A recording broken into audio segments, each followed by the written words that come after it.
Concerned about nuclear contamination? You're not alone. If you understand the risk of today's food being contaminated from nuclear fallout, you would not only trust Wild Food for survival, you'd count on it. Wild Food is the most prolific, fastest growing food available. It's fresh because it doesn't sit in the field for 8 to 10 weeks being fertilized or sprayed with pesticides, accumulating radiation. And Wild Food is not genetically altered. Ounce for ounce, Wild Food has more nutrition and less harmful elements than any animal or commercial agriculturally grown food. It can detoxify the body, and the best part, Wild Food is free for the taking. Let author Linda Runyon show you how to identify, harvest, prepare, eat, and store wild food. Go to ofthefield.com or call 888-51-EAT-FREE. That's 888-513-2837 or visit ofthefield.com for your survival.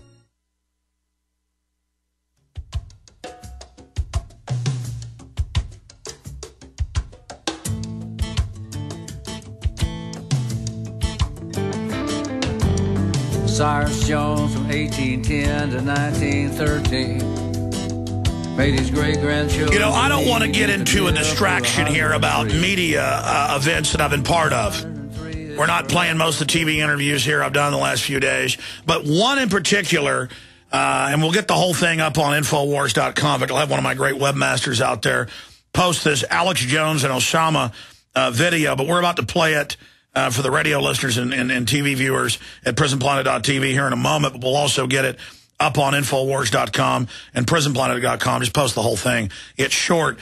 And it says that the interview is disastrous.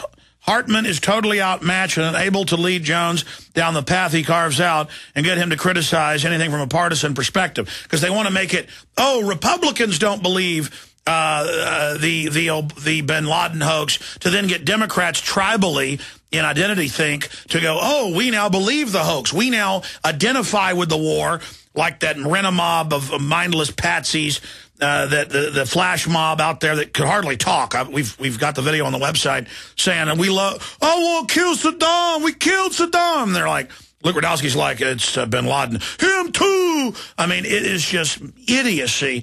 They're trying to get them like baby chicks or baby geese, goslings, to identify, because when a chick hatches out or a gosling, they'll identify with someone in a goblin outfit with a red ball, whatever they see first, a dog, a person, and follow you around and worship you. So they're like, you know, oh, the war, torture, secret arrest, World War III's coming, you're going to get drafted. We're setting up FEMA camps, little goslings. Yeah, look, you love Obama. You've put your identity into him. You feel like he's getting beat up right now. Well, guess what? Torture and secret arrest in World War III are kind of sexy. And the goslings are, you know, chirp, chirp, chirp, like a bunch of idiots. And they did not like it that I was leading the goslings, you know, to reality and to, you know, grow up and not be slaves and, you know, to actually... well, you see my point, Webster. And this Hartman guy melted down, just throwing psyop distractions in. And I called him. I said, it's a psyop. And he got this look on his face because they're following a handbook. And then I was on Inside Edition today. It was the same handbook. I mean, these guys, these guys are really revealing themselves. And we're having that moment where the facade is just falling everywhere, Webster. But you know why people instinctively know World War III is about to happen? Depression. Folks, if we don't get the word out on these people, it's over. And then where will the chicken neck Hartman be? Hartman, do you really want to help the globalists launch World War III? Tarpley, what's your view? Good question, Alex. Remember, the left liberals always believed in and needed the 9/11 myth even more than Bush and Cheney. Bush and Cheney were, of course, they built their house on 9/11 and the myth of Bin Laden as the enemy image. But before too long, they shifted off. They had Saddam Hussein, they had Iraq, they had all sorts of other things. Whereas the left liberals stuck with the myth about 9/11. And this is the roots of this, what we see with Obama, right? That Iraq was the bad war and the mistaken war, but Afghanistan, of course, was the good war that had to be escalated. And that's, of course, what he's been doing.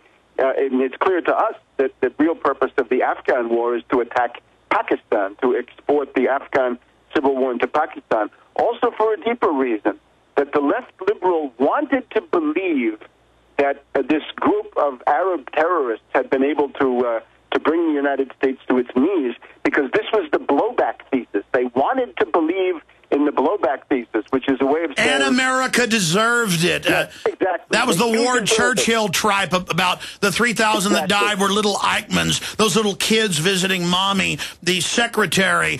They deserved it. Exactly. So there's a deep emotional need to believe in the myth, because the idea is that just punishment was meted out to the United States on 9/11. This is, of course, absolute baloney. There is no collective guilt. This was done by a network. The American people do not bear the collective guilt for this in any way. And, of course, the irony with Bin Laden is that how many battles did he fight after his death, right? The best guess is that he died somewhere between 2001 and 2002. This is what the Pakistani government has said. It's been announced by FBI officials and others in these little red press things. Who was the British main minister, Robin Page? A week after he went public, he had the heart attack and died, correct? That's the name on him. Robin Cook. Robin Cook. Actually, I had his statements printed out yesterday and then lost them, and I can't keep all the names straight. We also had Sybil Edmonds. We had Benazir Bhutto, the president. She said it. They killed her. I mean, they kill major government people when they touch this myth because they had a special narrative to unwind later. Well, unfortunately, it just doesn't add up, right? And you have to be very gullible to believe the greatest liars of the age when they come with another one after all the ones you've mentioned. Remember the Spanish hero El Cid, played in the movies by Charlton Heston, the guy who fights his last battle when he's already dead? They strap him into a horse. Yeah, he's been shot in the chest with an arrow. Excellent movie. Exactly. It looks like, of course, that was a couple of days at most after the actual death. With Bin Laden, he's still fighting battles 9 or 10 years after his alleged great feat. But, of course, it's all the tissue of lies. And I would tell people, don't get involved in the internal contradictions of this, because it's all invented beginning to end. Exactly. They add all the admitted many lies and stories to make you accept the larger system. Oh, well, it's only these lies, fog of war, right, instead of the whole thing being a ridiculous cornucopia of baloney. The entire method of I guess it's the Kane-Hamilton Commission, right? The National 9/11 Commission. Their method was simply to assume what they were supposed to prove. In other words, they started from the idea that Bin Laden and Al-Qaeda did it, and then they took it from there. That is a lot. Sure. Webster, I got to stop you. Bottom line, we'll get you back up either in the next few days or next week as this develops. They're saying it's a certainty we're going to be hit. Nukes.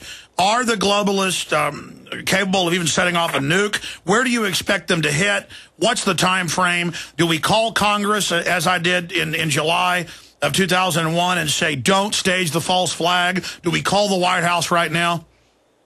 I think it's important, to, as you say, to spread the word in any possible way, to inoculate people that if a false flag takes place, especially if it's attributed to Pakistan, the ISI, or any of the other factors that might be brought in, that this is axiomatically not to be believed. In other words, it's time to stop being gullible, or we will all have a hard time continuing to exist. But remember, what they're responding to is a tectonic shift in the world, that all of these countries, from Saudi Arabia to Pakistan, are interested in realigning with Russia, with China, with all kinds of other countries. And this is now there's a general jailbreak going on out in the world, of which you hear almost nothing in the media. Webster, I've got to stop you again because we've got to go to this video, but I just want to say this.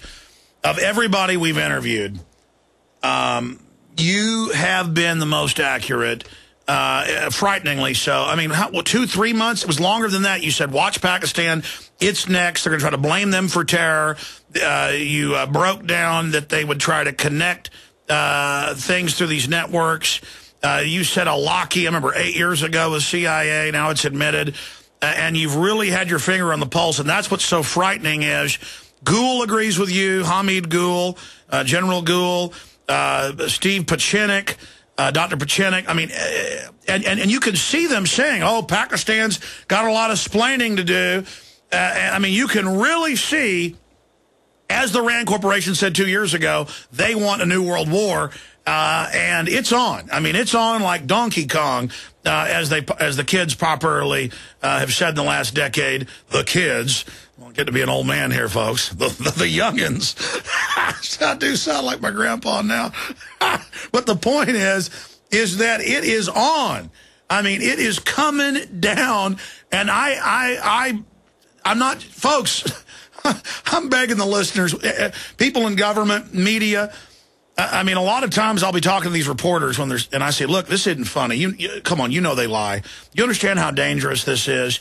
We are at a historic crossroads.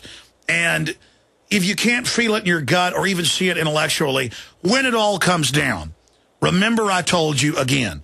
Now, I'm going to tell you right now, they're fully capable of vaporizing the Sears Tower with a low-yield nuclear device, okay? Just like 9/11, I told you what they were going to hit. Okay, I can see into their eyes. I can see into their soul. I can study them. I know the enemy. And as you know yourself, I can see them bombing the Eiffel Tower. Unholy hell is being prepared. Okay? They are about to launch what's going to trigger World War III. And then they've got their bunkers, everything built. They've got their secret police grids. They've been running around to every professional in the country, including my dad, other dentists he knows, saying, will you spy on people for us? They've set up the grid. They're announcing on the news that TSA people are going to be sticking their hands down your pants now at the mall. This is martial law. This is Red Dawn. They are the terrorists. They are the foreign bankers that did this. Get it, folks. This is real. We were right. We know what we're talking about. Webster Tarpley, it's time to come to Jesus. It's time for folks to have that moment. It's time for them to wake up. Your final comments. Well, my advice, as always, get active or get radioactive. Remember, the old Italian proverb says, lies have short legs. They don't last long. And you can't reorganize world affairs around a tissue of lies. So I recommend people get busy and get the truth out, and don't fall for these crazy stories.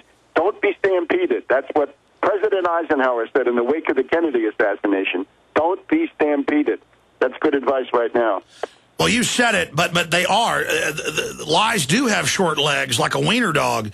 But at the end of the day, they only need to carry us so far in our hype. Ooh, America, USA, USA. Boom, we get hit. America was hit after getting Bin Laden. That's when the tactical nukes hit Islamabad. I mean, you can see the script and Obama up there at the photo op and the good old boys going, I like Obama now.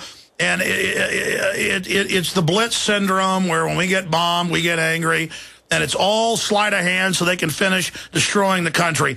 Tarpley.net. One other thing, though. There may be countervailing forces within the United States government. In other words, the network that wants this apocalyptic event that we seem to be seeing in front of us, they may not have the entire say. There may be some other faction that says, no, we'd rather not be involved in the thermonuclear confrontation with Russia and China and everything else that this would mean. We'd rather pull back from the brink and take some other approach. Don't exclude that possibility, because I think it's real. Why do you think Steve Pieczenik, who is a former, Black Ops, PsyOps dean, he's the Jack Ryan character on Record, helps write Clancy's books, worked for Kissinger, all the other big kingmakers, Baker. Why do you think he would come on my show, I think I contacted, or he contacted me. He contacted me in 2002 saying he died of renal failure. They're going to roll him out later. Then Albright came out and confirmed that. But the point is, now he comes back on and says, Bush Cheney did 9/11. I know a top general who was in there. I'm ready to testify in federal court. Call me. This is a guy no one even has his photo. And he's coming out because he says, yes, we're on the verge of total meltdown of everything. Clearly things are getting crazy.